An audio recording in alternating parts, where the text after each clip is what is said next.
에티오피아 고원 9세기 어느 날 칼디라는 목동이 이상한 현상을 목격했다. 그가 키우던 염소들이 어떤 나무의 빨간 열매를 먹더니 갑자기 활발하게 뛰어다니기 시작한 것이다. 밤이 되어도 염소들은 잠들지 않았고 평소보다 훨씬 흥분한 상태를 유지했다. 호기심이 생긴 칼디는 그 열매를 직접 따 먹어봤다. 순간 몸에 활력이 돌았고 정신이 맑아지는 느낌을 받았다. 그는 이 신기한 열매를 근처 수도원의 수도승에게 가져갔는데 처음에는 의심스러워하며 그 열매를 불에 던져버렸다. 하지만 열매가 타면서 퍼지는 향기가 너무나 황홀했다. 수도승은 타다 남은 열매를 물에 넣어 끓였고 그렇게 인류 최초의 커피가 탄생했다. 물론 이것은 전설이다. 하지만 커피의 기원이 에티오피아라는 점은 역사학자들도 인정한다. 야생 커피 나무는 에티오피아 고원에서 자생했고 현지인들은 오래전부터 이 열매를 알고 있었다. 초기에는 열매를 그대로 먹거나 으깨서 동물 기름과 섞어 먹었다. 일종의 에너지 보충제였던 셈이다. 커피가 본격적으로 음료로 발전한 곳은 아라비아 반도였다. 9세기에서 10세기 사이 커피는 에티오피아에서 예멘으로 전해졌다. 이슬람 수피교 승려들이 이 신비한 음료를 발견하고 활용하기 시작했다. 그들은 밤새 기도하고 명상해야 했는데 커피는 완벽한 도구였다. 졸음을 쫓아내고 정신을 맑게 해줬으니까 수피교 승려들은 커피를 카와라고 불렀다. 이 단어는 원래 힘 또는 와인을 의미했다. 이슬람에서 술은 금지되어 있었지만 커피는 신이 허락한 자극제로 여겨졌다. 술이 정신을 흐리게 한다면 커피는 정신을 각성시켰다. 그래서 그들은 정반대의 효과를 가지고 있다고 믿었다. 이슬람 학자들과 신학자들 사이에서 커피는 필수품이 되어갔으며 그들은 긴 토론과 학문 연구를 위해 커피를 마셨다. 깨달음의 물이라는 별명도 생겼다. 15세기에 이르자 커피는 예멘의 모카 항구를 중심으로 대규모로 재배되기 시작했는데 모카 커피, 지금도 유명한 그 이름의 시작점이 되었다. 예멘 상인들은 커피 무역을 독점하려 했고 발화 능력이 있는 생두의 반출을 엄격히 금지했다. 커피는 국가 기밀이자 전략 자원이었다. 15세기 말 메카와 메디나에 최초의 커피하우스가 등장했다. 카베 카네라고 불린 이 공간은 단순히 커피를 마시는 장소가 아니었다. 사람들이 모여 토론하고 시를 낭송하고 음악을 듣고 체스를 두는 문화 공간이었는데 한마디로 말해서 지식과 정보가 교환되는 중요한 장소였다. 신분에 관계없이 누구나 입장료만 내면 들어갈 수 있었다. 이것은 당시로서는 혁명적인 개념이었다. 커피하우스의 인기는 폭발적이었다. 16세기 초 이스탄불, 카이로, 다마스쿠스 같은 대도시에는 수백 개의 커피하우스가 생겨났다. 화려하게 장식된 내부, 쿠션이 깔린 좌석, 향기로운 커피 연기. 이곳은 당대 최고의 사교 공간이었다. 하지만 문제가 생겼다. 너무 많은 사람이 커피하우스에 모이자 권력자들이 불안해하기 시작한 것. 사람들이 모여서 정치를 논하고 정부를 비판하고 새로운 생각을 나누는 게 위험해 보였다. 1511년 메카의 총독은 커피하우스를 폐쇄하고 커피 마시는 것을 금지했다. 커피는 사람들을 선동하고 반란을 조장한다는 이유였다. 하지만 금지령은 얼마 가지 못했다. 카이로의 술탄이 개입해 금지령을 철회시켰다. 술탄 자신도 커피를 즐겼기 때문이었다. 16세기 동안 커피 금지와 허용이 여러 번 반복됐지만 결국 이번에도 커피가 승리하게 되었다. 너무 많은 사람이 원했고 아울러 경제적인 가치도 매우 컸기 때문이었다. 오스만 제국이 확장하면서 커피도 함께 퍼져나갔다. 16세기 중반 이스탄불에는 600개가 넘는 커피하우스가 있었다. 이곳은 제국의 정치, 경제, 문화의 중심지였다. 외교관들도 정보를 얻기 위해 커피하우스를 자주 찾았다. 현대의 소셜미디어와 비슷한 역할을 했던 셈이었다. 커피하우스는 이슬람 세계에서 민주주의의 맹아와도 같았다. 신분제가 엄격한 사회에서 커피하우스만큼은 평등했다. 가난한 학생과 부유한 상인이 같은 테이블에 앉아 커피를 마시며 토론할 수 있었다. 지식은 더 이상 특권층의 전유물이 아니었다. 커피 한 잔만 있으면 누구나 대화에 참여할 수 있었다. 커피는 이제 단순한 음료를 넘어 사회적 상징이 되어가고 있었다. 각성, 지식, 토론, 평등, 이 모든 가치가 커피 한 잔에 담겨 있었다. 세계를 바꿀 준비를 마친 채로 이 검은 액체는 곧 유럽으로 서서히 향하게 된다. 17세기 초 유럽 상인들과 여행자들이 오스만 제국에서 돌아와 신기한 이야기를 전했다. 터키인들이 검은 물을 마시는데 이상하게 중독성이 있다고. 처음 유럽인들은 커피를 의심스러운 눈초리로 봤다. 색깔이 검고 쓰고 이슬람에서 온 것이라 더욱 경계했다. 1600년경 베네치아를 통해 커피가 유럽에 처음 소개됐다. 베네치아는 오스만 제국과 무역이 활발했고 새로운 상품에 개방적이었다. 하지만 커피는 논란의 중심이 됐다. 가톨릭 성직자들이 이것은 이교도의 음료, 악마의 음료라며 반대하고 나섰다. 커피를 금지해야 한다는 목소리가 높아졌다. 이때 교황 클레멘스 8세가 개입했다. 1600년경 그는 직접 커피를 시음해 보기로 했다. 한 모금 마신 교황은 감탄했다. 이렇게 맛있는 음료를 이교도들만 마시게 두는 건 죄악이다. 우리가 세례를 주어 기독교의 음료로 만들자. 이렇게 커피는 교황의 축복을 받았고 유럽에서 합법화됐다. 교황 한 사람의 입맛이 커피의 운명을 바꾼 셈이었다. 1650년대부터 유럽 각지에 커피하우스가 문을 열기 시작했다. 1652년 런던에 최초의 커피하우스가 생겼고 1686년 파리의 유명한 카페 프로코프가 개업했다. 1683년 빈에도 커피하우스가 등장했다. 각 도시마다 커피하우스는 독특한 문화를 형성했다. 런던의 커피하우스는 페니 유니버시티라고 불렸다. 1페니만 내면 커피 한 잔과 함께 온갖 지식과 정보를 얻을 수 있었기 때문이었고, 그런 이유로 인하여 상인, 작가, 과학자, 정치인들이 모여들었다. 로이드 커피하우스는 해상보험과 선박 정보의 중심지가 됐고, 나중에 세계적인 보험회사 로이드로 발전했다. 조나단 커피하우스는 주식거래의 중심지가 되어 결국 런던 증권거래소의 전신이 됐다. 커피하우스에서 근대 금융 시스템이 탄생한 것이었다. 파리의 카페는 더 문학적이고 철학적이었다. 볼테르는 하루에 커피를 40잔씩 마시며 글을 썼다고 전해진다. 루소, 디드로 같은 계몽 사상가들이 카페에서 만나 토론했다. 카페 프로코프에서는 프랑스 혁명의 씨앗이 뿌려졌다. 로베스피에르, 당통, 마라 같은 혁명가들이 여기서 모의를 했다. 커피 한 잔을 앞에 두고 왕정을 무너뜨릴 계획을 짰던 것이었다. 빈의 커피하우스는 우아함의 상징이었다. 크림을 넣은 비엔나 커피가 탄생한 곳. 음악가, 예술가, 지식인들의 사랑방이었다. 모차르트, 베토벤, 브람스가 커피하우스에서 영감을 얻었다. 프로이트도 단골이었다. 정신분석학의 아이디어 중 일부는 빈 카페의 커피 향 속에서 떠올랐을지도 모른다. 커피하우스는 신문의 발전에도 기여했다.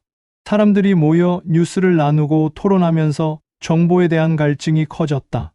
많은 커피하우스가 신문을 비치했고 이것이 신문 구독 문화로 이어졌다. 18세기 런던에서는 커피하우스가 특정 직업군의 집결지가 됐다. 작가들의 커피하우스, 의사들의 커피하우스, 변호사들의 커피하우스, 정보와 인맥이 필요하면 해당 커피하우스에 가면 됐다. 현대의 코워킹 스페이스와 비슷한 개념이었다. 하지만 커피의 유럽 정복이 순탄하기만 한 건 아니었다. 영국에서는 여성 청원서라는 문서가 돌았다. 아내들이 남편들이 커피하우스에서 너무 많은 시간을 보낸다며 항의한 것. 남편들이 집에 안 오고 커피하우스에서 쓸데없는 수다만 떤다는 내용이었다. 커피하우스는 남성 전용 공간이었고 여성은 출입이 금지된 경우가 많았다. 젠더 차별의 공간이기도 했던 셈이었다. 커피의 유럽 확산과 함께 공급 문제가 대두됐다. 수요는 폭발적으로 증가했지만 커피는 여전히 예멘에서만 생산됐다. 가격이 치솟았고 따라서 유럽 열강들은 자체 공급망을 확보하려고 많은 노력을 했다. 식민지 경쟁이 시작된 것이었다.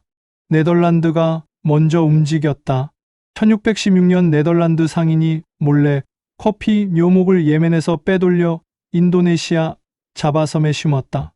기후가 적합했고 커피 나무는 잘 자랐다. 17세기 말 자바는 세계 최대 커피 생산지가 됐다. 자바 커피라는 이름은 지금도 유명하다. 영어에서 커피를 자바라고 부르는 것도 여기서 유래했다. 프랑스도 가만히 있지 않았다. 1720년대 프랑스 해군 장교 가브리엘 드 클리웨가 위험천만한 임무를 수행했다.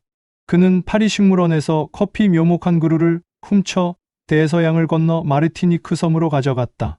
항해 중 폭풍, 해적, 물 부족 등 온갖 위험을 겪었지만 그는 자신의 식수 배급량까지 나눠가며 묘목을 지켰다. 마르티니크에 도착한 묘목은 카리브해 전역으로 퍼져나갔다. 50년 후 이안그루에서 1800만 그루 이상의 커피 나무가 파생됐다. 영국은 자메이카에, 스페인은 쿠바와 콜롬비아에, 포르투갈은 브라질에 커피 농장을 세웠다. 18세기 말 브라질은 세계 최대 커피 생산국이 됐고 지금도 그 지위를 유지하고 있다. 커피 플랜테이션은 막대한 부를 창출했지만 그 이면은 어두웠다.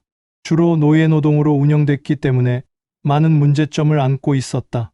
카리브해와 브라질의 커피 농장에서 수백만 명의 아프리카 노예가 혹사당했다. 커피 한 잔의 달콤함 뒤에는 쓰라린 역사가 숨어 있었다. 산업혁명과 함께 커피 수요는 더욱 폭발했다.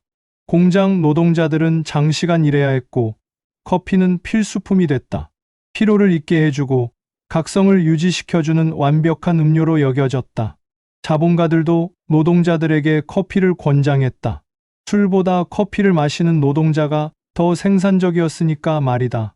커피는 산업혁명의 연료였다. 증기기관이 공장을 돌렸다면 커피는 노동자를 돌렸다. 19세기 중반이 되자 커피는 유럽과 미국에서 일상적인 음료가 됐다. 아침 식사의 필수 요소가 됐고 사교 문화의 중심이 됐다. 카페는 더 이상 특별한 장소가 아니라 동네 어디에나 있는 공간이 됐다. 그리고 커피는 정치적 상징이 되기도 했다. 미국 독립전쟁 당시 영국의 차에 대한 과도한 세금에 반발한 미국인들은 차 대신 커피를 마시기 시작했다. 차를 마시는 건 영국에 충성하는 것, 커피를 마시는 건 자유를 선택하는 것이라는 분위기가 형성됐다. 보스턴 차 사건 이후 커피는 미국의 애국 음료가 됐다. 지금도 미국인들이 차보다 커피를 압도적으로 선호하는 중요한 이유 중 하나다. 19세기 바야흐로 커피의 시대가 다가오고 있었다. 생산, 유통, 소비 모든 면에서 폭발적으로 성장했다. 당시 커피는 설탕 다음으로 세계에서 거래량이 두 번째로 많았고 오늘날까지도 원유 다음으로 거래량이 많은 원자재다. 한 잔의 음료가 세계 경제를 움직이는 핵심 동력이 된 것이다. 브라질은 19세기 중반부터 커피 제국으로 군림했다. 1850년경 세계 커피 생산량의 50% 이상을 브라질이 차지했는데 브라질은 커피고 커피는 브라질이라는 말이 나올 정도였다. 거대한 커피 농장 파젠다가 브라질 내륙 곳곳에 들어섰다. 수천 헥타르의 땅에 커피 나무가 빽빽이 심어졌고 수확기에는 수백 명의 노동자가 투입됐다.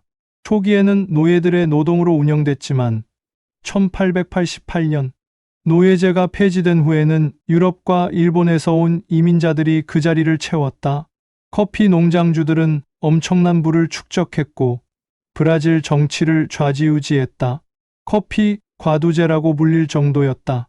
대통령도 커피 농장주 출신이 많았고 정부 정책은 커피 산업 보호에 맞춰졌다.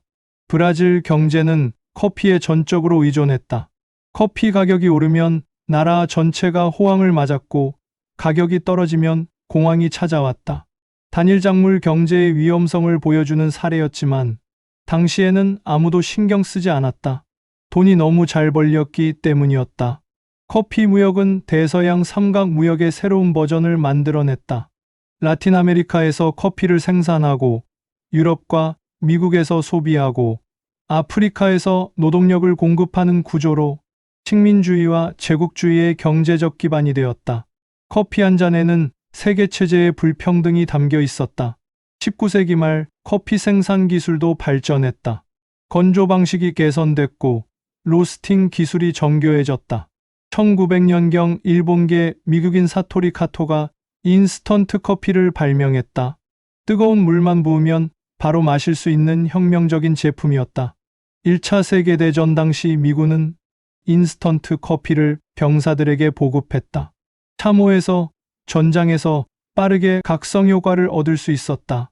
전쟁이 끝난 후 인스턴트 커피는 민간 시장으로 확산됐다. 1938년 네슬레가 네스카페를 출시하며 인스턴트 커피 시장을 장악했다. 2차 세계대전에서도 네스카페는 연합군병사들에게 대량으로 보급됐다. 전쟁과 커피는 뗄 수 없는 관계였다. 병사들에게 커피는 단순한 음료가 아니라 생존 도구였다.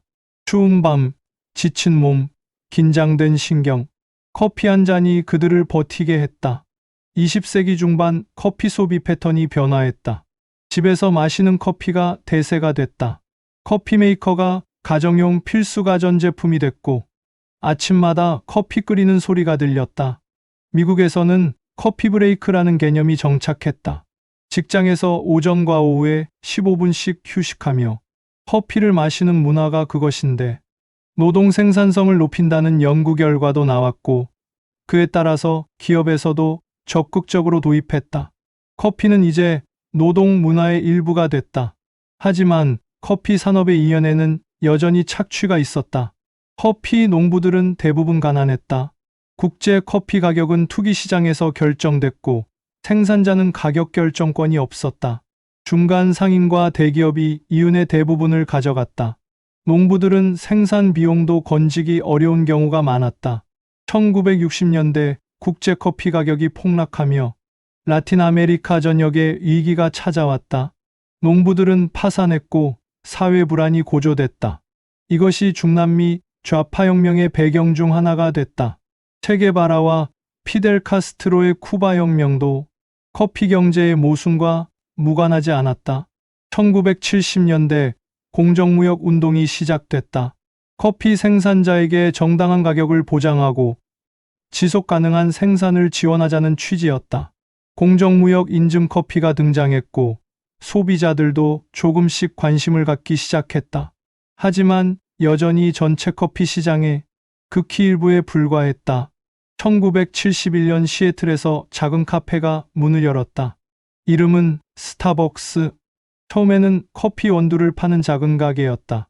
1980년대 하워드 슐츠가 경영에 참여하며 카페 체인으로 변모했다. 슐츠는 이탈리아 에스프레소바에서 영감을 받았다. 단순히 커피를 파는 게 아니라 경험을 파는 것. 편안한 공간, 친근한 바리스타, 개인 맞춤 음료, 집도 직장도 아닌 나만의 제3의 공간이라는 컨셉을 내세웠다. 1990년대 스타벅스는 폭발적으로 성장했다. 미국 전역에 그리고 전 세계로 확장했다. 2000년대에는 하루에 3개씩 새 매장이 열렸다. 스타벅스는 커피를 명품으로 만들었다. 4~5달러짜리 커피가 당연해졌다. 브랜드 경험에 대한 프리미엄이었다. 사람들은 커피 자체보다 스타벅스 로고가 찍힌 컵을 들고 다니는 것에 가치를 뒀다. 스타벅스의 성공은 커피 산업 전체를 변화시켰다. 스페셜티 커피 시대가 열린 것이다.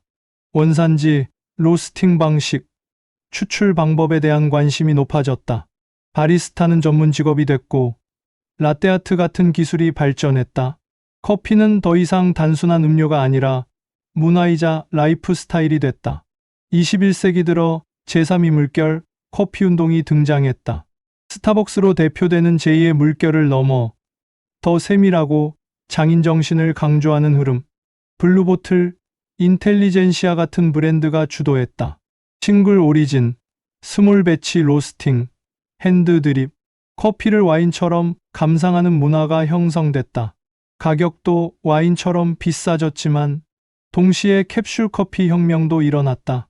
네스프레소가 캡슐 시스템을 대중화하며 가정에서도 에스프레소를 간편하게 즐길 수 있게 됐다. 편의성과 품질의 균형. 커피는 이제 모든 계층, 모든 취향을 만족시키는 음료가 됐다. 커피 시장은 연간 1,000억 달러 규모로 성장했다. 석유 다음 가는 거래 품목. 전 세계 25억 명이 매일 커피를 마셨고 하루 20억 잔 이상이 소비됐다. 작은 씨앗 하나가 거대한 산업이 된 것이다. 하지만 성장의 그림자도 있었다. 환경 파괴. 커피 농장을 위해 열대우림이 사라졌으며 생물 다양성이 위협받았다. 단일 재배로 토양이 황폐화됐고 과도한 화학 비료와 농약 사용으로 생태계가 오염됐다. 그리고 기후변화. 커피는 매우 민감한 작물이다. 온도와 강수량에 따라 생산량이 크게 변한다. 지구온난화로 커피 재배 적합 지역이 줄어들고 있다. 2050년경에는 현재 커피 농장의 절반이 생산 불가능 지역이 될 것이라는 예측도 나왔다. 커피 위기는 곧 수백만 농부의 생계 위기이자 수십억 소비자의 문화 위기였다. 21세기 커피는 단순한 음료를 넘어 문화적 현상이 됐다. 서울의 강남, 도쿄의 시부야, 뉴욕의 브루클린, 런던의 쇼디치, 세계 어느 대도시를 가도 카페가 즐비했다. 카페는 더 이상 커피만 파는 곳이 아니었다. 업무 공간이자 사교 공간이자 문화 공간이었다. 노마드 워커들은 노트북을 들고 카페에서 일했다. 프리랜서, 창업가, 작가, 디자이너, 카페가 그들의 사무실이 됐다. 와이파이와 콘센트가 있는 카페가 인기를 끌었고 일부 카페는 아예 코워킹 스페이스를 겸했다. 17세기 런던 커피하우스가 정보와 금융의 허브였다면 21세기 카페는 창조와 혁신의 허브가 됐다. 실제로 많은 스타트업이 카페에서 탄생했다. 인스타그램의 아이디어도 샌프란시스코의 한 카페에서 나왔다고 전해진다. 카페는 우연한 만남과 영감이 일어나는 공간이었다. 사람들은 커피를 마시는 것만큼이나 카페 분위기를 즐겼다. 인테리어, 음악, 조명, 심지어 커피 잔의 디자인까지 모든 게 경험의 일부였다. 인스타그램업을 한 카페가 성공의 조건이 됐다. 사진 찍어 SNS에 올리기 좋은 카페, 라떼 아트, 예쁜 디저트, 독특한 인테리어.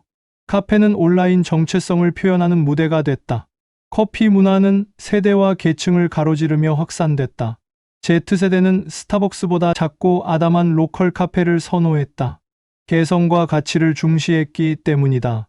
공정무역, 유기농, 친환경 패키징, 윤리적 소비가 선택 기준이 됐다. 중년층은 고급 원두와 장비에 투자했다. 집에서 핸드드립으로 직접 내려 마시는 홈카페 문화가 유행했다.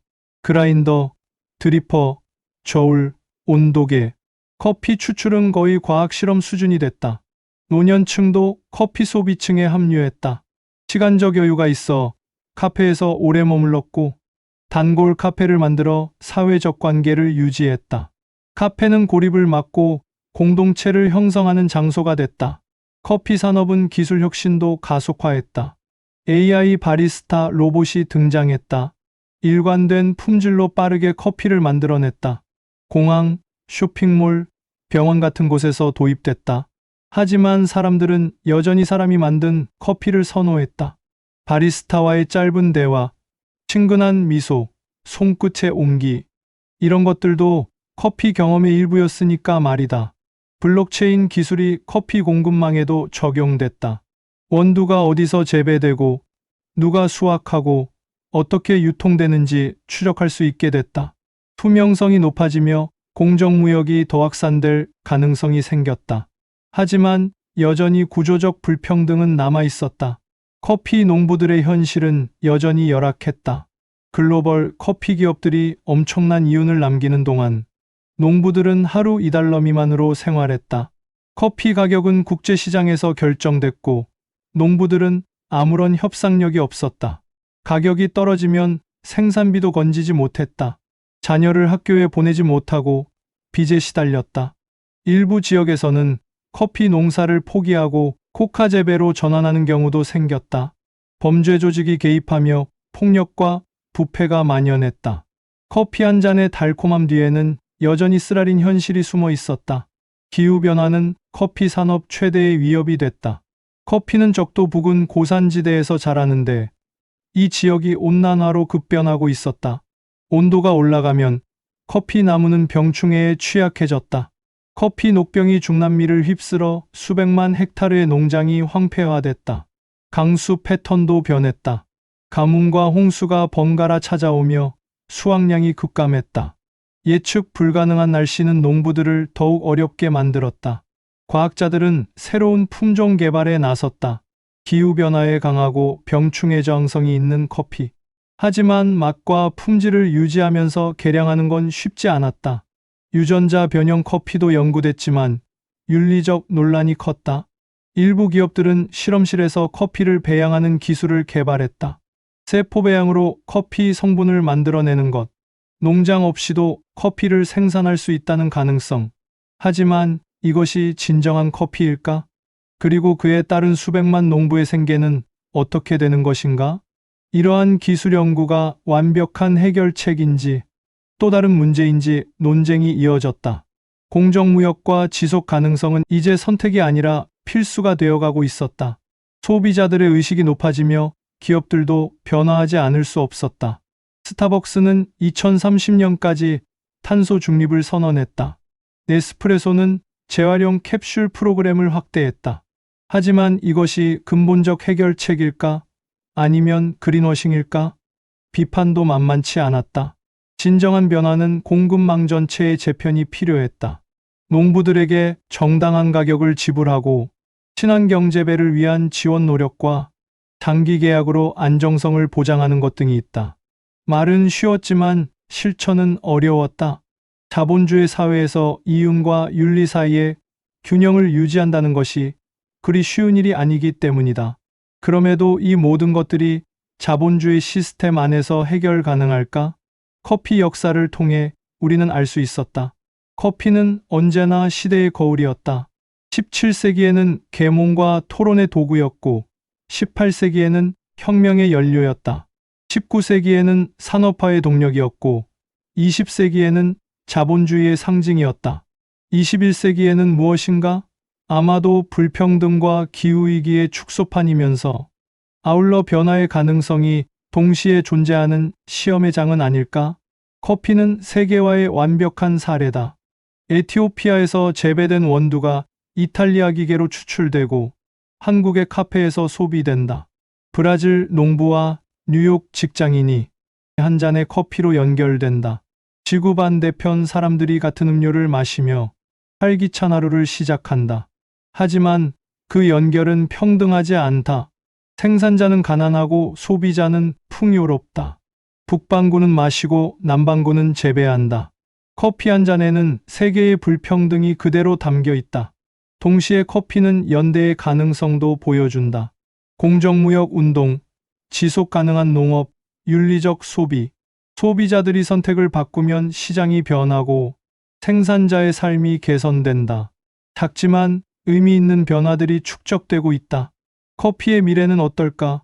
기술은 계속 발전할 것인가? AI가 완벽한 추출을 할 수 있을 것이고 실험실에서 배양한 커피가 나올 수도 있다. 하지만 사람들이 진정 원하는 건 그게 아닐지도 모른다. 카페에 가는 이유는 커피만을 위해서가 아니다. 사람을 만나고 공간을 경험하고 잠시 멈춰 서기 위해서다. 바리스타의 미소, 원두 갈리는 소리, 커피 향기, 따뜻한 잔의 온기. 이런 감각적 경험들은 기술로 대체할 수 없다. 17세기 런던 커피하우스가 그랬듯이 21세기에도 어김없이 카페에 사람들이 모여 이야기를 나누는 장소로 남을 것이 분명하다. 현재까지 그래왔듯이 커피는 계속 문명을 깨울 것이다. 아침마다 수십억 명을 각성시키고 대화를 촉진하고 창의성을 자극할 것이다. 하지만 동시에 우리에게 질문을 던진다. 우리가 마시는 이 한 잔이 어디서 왔는가? 누가 재배했는가? 그들은 정당한 대가를 받았는가? 우리의 선택이 그들의 삶에 어떤 영향을 미치는가? 커피 한 잔에는 세계가 담겨 있다. 에티오피아 고원의 햇살, 브라질 농부의 땀, 대서양을 건너온 향기, 바리스타의 손길, 그리고 우리의 아침, 수백 년의 역사와 수만 킬로미터의 여정이 이 한 잔 속에 녹아 있다. 우리가 커피를 마실 때 우리는 단지 카페인을 섭취하는 게 아니다. 문명의 역사를 마시는 것이고 세계와 연결되는 것이며 내일을 위한 에너지를 얻는 것이다. 한 잔의 검은 액체가 그토록 많은 의미를 담을 수 있다는 게 놀랍다. 팔디의 염소가 발견한 그 빨간 열매는 결국 세상을 바꿨다. 제국을 세우고 혁명을 일으키고 산업을 만들고 문화를 창조했다. 앞으로도 커피는 계속 역사를 쓸 것이 분명하고 어떤 이야기가 될지는 우리의 선택에 달렸다. 지속 가능한 미래를 만들 것인가 아니면 착취를 반복할 것인가? 공정한 세상을 위해 기여할 것인가 아니면 불평등을 외면할 것인가? 그 답은 우리가 내일 아침 마시는 커피 한 잔에서 시작된다. 커피, 인류의 문명을 깨운 검은 황금. 그 이야기는 아직 끝나지 않았다.